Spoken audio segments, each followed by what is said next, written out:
think, for example, Kathy, who we had up on a BOSU, reaching across her body to hit the targets. When I first met her, she's 80 years old and was walking with a very stiff gait. Her neck stayed dead still, and every time she turned her head, we had this huge loss of balance. And so we worked a lot on getting her confidence to look over and be able to turn her head. My name is Carolyn Murphy. I'm a physical therapist in Philadelphia, Pennsylvania. I graduated from physical therapy school in 2008, so I've been practicing for about 16, 17 years, primarily with the neurologic population. I've worked throughout the settings in inpatient rehab, and then a lot of time in outpatient, and now in outpatient in the homes or mobile physical therapy. So I'm going to people's homes. I have my vestibular certification along with LSVT BIG for Parkinson's, and I am a certified specialist neurologic physical therapist. In the APTA, we call that NCS. My name's Jennifer Ellis. I am a physical therapist and co-owner of Welcome Home Wellness, which is a mobile home therapy where we provide physical therapy in the home. I have been a physical therapist since 2012, and I worked in multiple settings, from acute rehab to outpatient and now in the home. I have a vestibular certification. I am LSVT BIG certified. And I also have my clinical specialty in neurology for physical therapy that we refer to as an NCS. And I'm based in Philadelphia, Pennsylvania. So I think we had the pleasure of coming across Sportreact at the American Physical Therapy Association combined section meetings, and there was a large competitor down the way from them, and we saw these three guys playing with lights with numbers on them. We thought that looks really cool, so we went over and started talking to them and immediately started getting some amazing ideas of things that we were going to do with our patients. It was like a light bulb turned on, and we thought this could be epic. So we owned our own company, and we, in the moment, turned and looked at each other and said, let's make the investment, and we did it.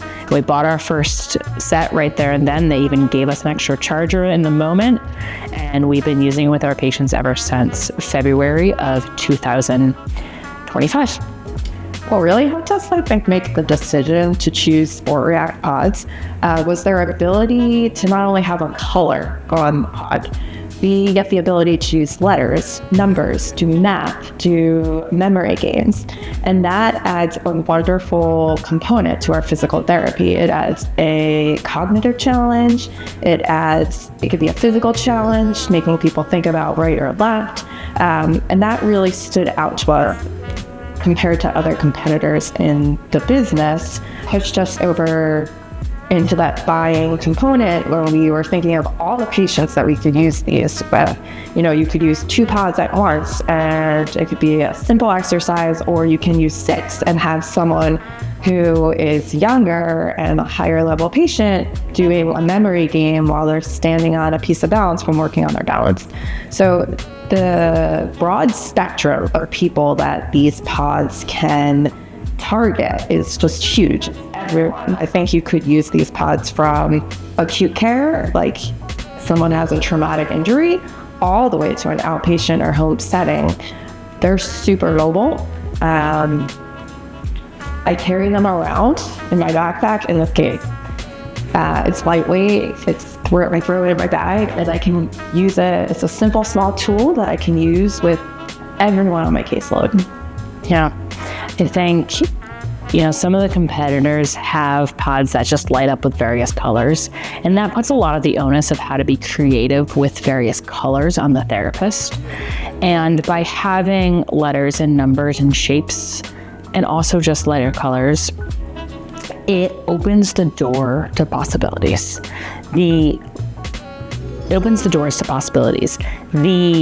variations and combinations that you can use with these Sportreact pods is limitless, truly. I have a patient who can barely follow a 1 to 2 step command, and so for him, I just put a big blue light on the pods, and he just follows the one blue light. And often will only have 1 or 2, maybe 3 pods up, and that's all he hits. And so it's a very simplistic version, but then we can have patients who need super complex, and I'll put right and left, so R and L's up there, but I'll also have some of the R's in red and some in green, some of the L's in red and some in green. And judging by what the color tells them and the letter, it tells them if they need to hit that pod with their right or left side. So we can do some really high level complex cognitive tasks on top of the physical task that's really beneficial for the patients. Action. We're good? Action. All right. Do you think the pods have changed your therapy experience? I thought the pods were very interesting. I think that they help distract me, put me in a different place. So rather than doing normal PT, it gave an extra enhancement. I didn't know what the exercise was going to be. Is it about left, right? Is it about the color? It was a good thing. Time passed quickly, and yes, it worked fine. There were a couple of exercises that when I saw what was set up, I thought, that's impossible, cannot do it. And then as I started being encouraged to do it, I stretched further. I stretched my balance, and it was a wonderful feeling of achievement that it worked, that it really added to what I could do.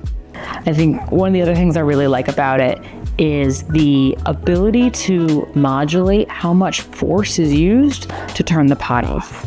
I have a patient with Parkinson's right now, and he's great with his coordination at getting to the pod, but he's getting there slowly and softly. And I want him to move big and fast. And so I can change the pod sensitivity so that he requires a significant amount of G's to hit that pod, and otherwise he doesn't get counted for hitting that target. And so it really not only gets the accuracy I'm looking at, but it's also getting the force and speed that I need him to produce during the task. The pods, in my opinion, really use the principles of neuroplasticity. And the big ones that come to mind when we're thinking about neuroplasticity are salience, like just patients are really engaged with that and they want to use them. They ask, are we using the pods today? Can we put them on? Can we use them in this session? Also repetition. We have patients who can stand longer on a balanced and uneven surface. They can stand longer on an uneven surface because they're engaging with the pods and they're not thinking about the task of challenging their balance. So repetition, how many reps they're performing, salience, and just being in a home where you can use them in such a functional, practical way where it's in the exact environment where they need to be and they're turning and moving their body in the exact motion that they need to be. And there's that level of specificity. There's a level of specificity.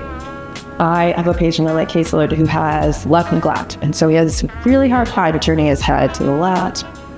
And I can use the pod and adjust the brightness to really draw him to that left side and engage him turning his head to the left. Yeah, I think it's so great that you can do that, and he gets the immediate feedback that he got all the way to the left. He hits the pod, he hears that buzzer go off, and that tells him, like, I did it, I went as far as left as I was supposed to. And that feedback, I think, is really important for him. Sportreact pods, right? Sportreact pods. So I'm a 73-year-old medical doctor. Approximately 2-3 years ago, I sustained a spinal cord injury that left me with weakness, a significant weakness in my right leg and my left arm, especially my wrist and my head. I've been working with my physical therapist for several years now, and recently she introduced me to the Sportreact pods. And I found them to be a useful addition to my physical therapy regimen. First of all, they add some color and some pizzazz, to be honest with you, to the therapy sessions, so they make them a bit more exciting. They add some neurocognitive functions so that I need to stay alert and stay attentive instead of just mindfully doing exercises. And they also add some fun to the experience as well. And after I finished using them, I found that my ability to reach has increased somewhat, because I'm forced to do some reaching to experience the full effect of the Sportreact pods. And all in all, I found them to be an additional exercise and a useful addition to my physical therapy. Yeah, I think, for example, Kathy, who we had up on a BOSU, reaching across her body to hit the targets. When I first met her, she's 80 years old and was walking with a very stiff gait. Her neck stayed dead still, and every time she turned her head, we had this huge loss of balance. And so we worked a lot on getting her confidence to look over and be able to turn her head. Up to the point where with the pods, I can set up how far to the left they are for her. So she's really got to turn her head and get all the way to the target. If it was just up to her and I asked her to turn her head, she'd only go about 45 degrees. But with the pods, I get a full 90 degree with a trunk rotation. We add on a little bit of an unpredictable moment of not knowing when she turns, if she's going to be reaching with her left or her right. So that changes the balance. We do the same thing when we have her step over a hurdle. If we allow a patient to just continuously step back and forth over a hurdle, they get into a little bit of a rhythm, it gets easier, and we start to miss any of the potential balance deficits. We don't see them. However, when we add that cognitive, that dual task challenge in, where she's got to tap with an unknown foot at an unknown location, all of a sudden we start to pull out all these balance challenges she has. We have a lot more ankle strategy happening, being able to correct for a movement she thought she was doing but wasn't able to do. With Kathy, when you're using the reaction setting, how she's stepping over a hurdle and having to tap. So when we just are stepping over something, it becomes a mundane task. Our patients get bored, right? But if we add in the, tapping a pod, which everyone lights up, but having to change direction, it's much more like real life, where if you step off a curb or up on a curb and then someone's walking by you and you get bumped, right? There's an unpredictability to life in general, and the pods help reproduce that. Whether you're in a hospital or in a home, they give you that ability to do that. That's such a great point, is that unpredictability really takes a basic physical therapy task and makes it significantly more challenging and more relevant to our life, which therefore is more salient, which hits the Kleiman Jones of 2008's neuroplasticity principles, which is the bedrock of modern physical therapy. I think the settings we use the most by far are reaction time, and I really play in the games in there. I personally really split up and use right and left for a lot of different tasks. We also really enjoy the math games. I think that adds a little bit edge of I think the math games add a competitive edge of how quick they can do the math. I think some of my patients really like to see if they can get the math faster than I can. So it's a little bit of a, hey, I got my therapist on that one. And I think that makes it a lot more fun for them. I also love using the timing component for gait speed. I mean, it's just really nice to set it up instead of having to stop and start a stopwatch. The pods just do it automatically, right? You set them up and they can go, and we can go back and forth. I can measure self-selected velocity, fast velocity, and those are such critical outcome measures in the physical therapy world, especially as people age or in neuro rehab. Or even with like a knee replacement or, a joint replacement. They're really critical outcome measures that we use often, and the pods make it easier to do that outcome measure. And I think easier and safer, right? Like I no longer have a stopwatch in my hand I have to control. I can guard the patient exactly the way I need to, and I can make sure that they are safe, and the pods do the timing for me, and it really makes the experience more reliable. I think they should be using them in research, but it makes the experience more reliable and safer for both the patient and the therapist. That's a really good point. Do you think the pods added a level of competitiveness? Absolutely. Gamifying? Yes. I'm fairly competitive, so as a ex-pickleball player, there's nothing better than reaching for things, finding the stretch thing. Can you do it?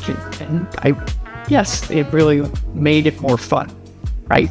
So I thought it was sufficiently challenging, and knowing that it's on an app, that can be increased, that can be changed. So I appreciated that my therapist could just make it harder. She could make it easier if I was having a bad day, but it worked.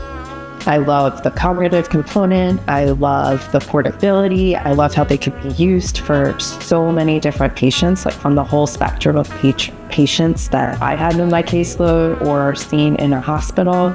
I don't think there's anything on the market like that allows for all these challenges and components to be put into such a transportable and movable device. Yeah, I think I love the Sportreact system. I actually talk about it to my physical therapy graduate students when I teach and let them know all the world of cognitive challenges that you can add on with it. I love that it opens the door of opportunities for how many different tasks I can have a patient do and how functional I can make that task. I think that the variability of the sensors, the variability of the light brightness, the variability of the targets, the placement of them, the different ways that I can attach them to windows, to refrigerators, to the floor, to a stand, like I can put them anywhere. And that allows me to take this reaction system and bring it anywhere to us, which we do every day. Yeah. I think we're good. Go. Yeah. Let's go.